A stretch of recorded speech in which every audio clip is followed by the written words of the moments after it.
Now, one little tip I can give you is that when you're setting an oval stone, and in fact any shaped stone, the stone perhaps is not round or it's not exactly oval in both directions, okay? So it may go in one way but not another.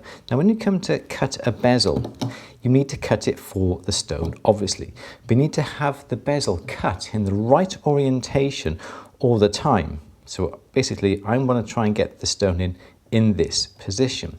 So what I would be inclined to do, just drop the stone in by there, is get something like a Sharpie, and on the outside of my bezel here I'm just going to put a black line, okay, and then on my stone at this angle, at this area up here, I'm going to put a mark with my Sharpie.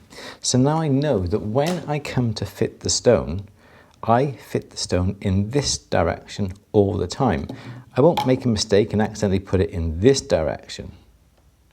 So it'll always go now in this direction, and I can keep on cutting the bezel so it fits the stone in this direction, because invariably the stone is never going to be exactly symmetrical.